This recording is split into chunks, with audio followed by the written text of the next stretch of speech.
All right, so we're going to go ahead and finish up our Magic Tree House book number 16, Hour of the Olympics. Chapter 10 is called They're All Here. Jack opened his eyes. It was so dark he couldn't see anything. He felt his clothes. He was wearing his t-shirt and jeans again. The leather bag had turned into his backpack. "Hello," said Morgan Le Fay. Her voice came from a corner of the treehouse. "Hi," said Annie. "Did you have a good journey?" asked Morgan. "I did," said Jack, "but girls can't do anything fun in ancient Greece." "I did one fun thing," Annie said wistfully. "I rode a chariot pulled by a flying horse." "That must have been wonderful," said Morgan. "You were very lucky to be bringing me the story of Pegasus." "Who?" said Jack. "Pegasus," said Morgan. "He's the great white-winged horse in Greek mythology." "Oh, yes," said Jack. "I think I've heard of him." He felt in his backpack and found the scroll. He gave it to Morgan. He could barely see her in the dark. "It was written by Anonymous," said Annie. "I know," said Morgan. "Many talented women used that name in the past. Her story will be a great addition to my Camelot library." "Plato helped us find it," said Jack. "Ah, my good friend Plato," said Morgan. "He was one of the greatest thinkers that ever lived." "And Pegasus was the greatest horse," said Annie. She sighed. "I just wish I could see him again." "You can," Morgan said softly. "He's here right now." "Pegasus?" cried Annie. "Oh, boy." Annie turned on the flashlight and used it to find her way down the rope ladder. Jack grabbed his backpack and followed her. While they were both standing on the ground, Annie shined her flashlight at the dark trees. "Pegasus," she said. "Where are you, Pegasus?"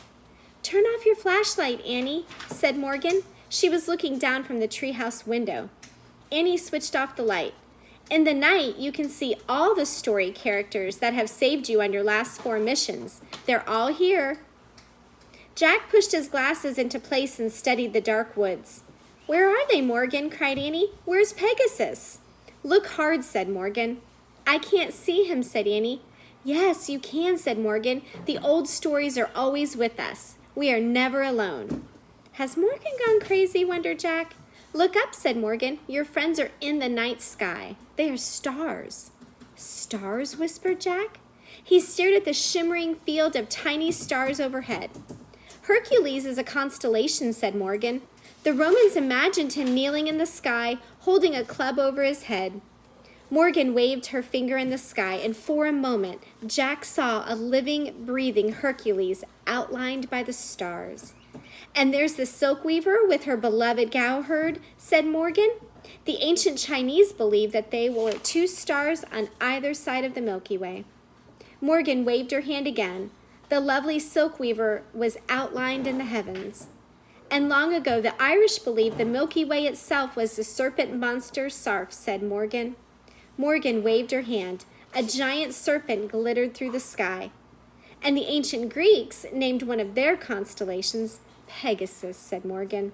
She waved her hand again, and the white horse's head, wings, and galloping legs glowed in the sky.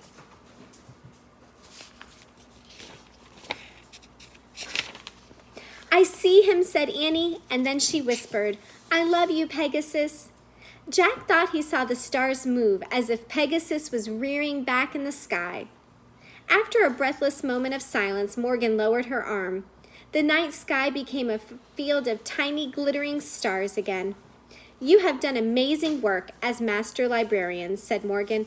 "I would trust you with any important mission." "Does that mean we're going on more trips?" asked Jack. "Indeed it does," said Morgan. "Many more." Jack smiled with relief. "When is our next mission?" said Annie. "As soon as I need your help, I will send for you," said Morgan. "Go home now and rest." "Goodbye," said Annie. "Goodbye," said Jack. "Farewell," said Morgan. There was a sudden rushing of wind, a blur of blinding light, and Morgan Le Fay and the magic treehouse had vanished. The night was still. "Home?" asked Annie. "Sure," said Jack.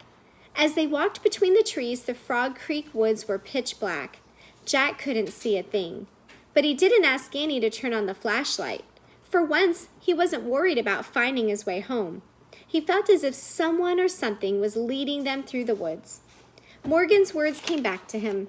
"The old stories are always with us. We are never alone." Jack looked up at the stars again. They were beginning to fade in the growing light of dawn, but he thought he could hear the beating of giant wings somewhere high above. Our author gives us a few facts about our book. The first one is about the Olympics.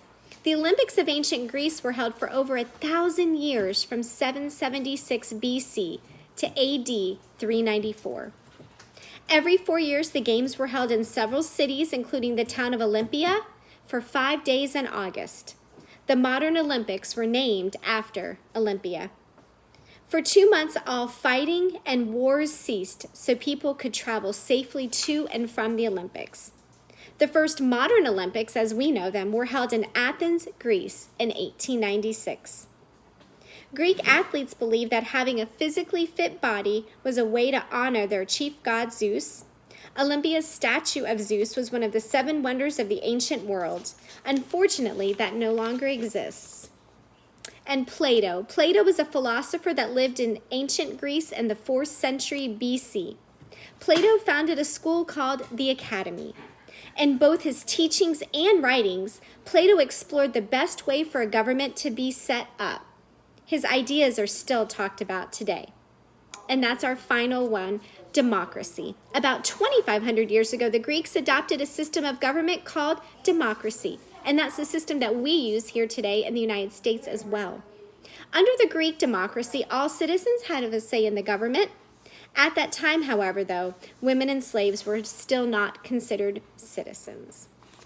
So that's it for our book. I hope you enjoyed this one and come back soon for our next book.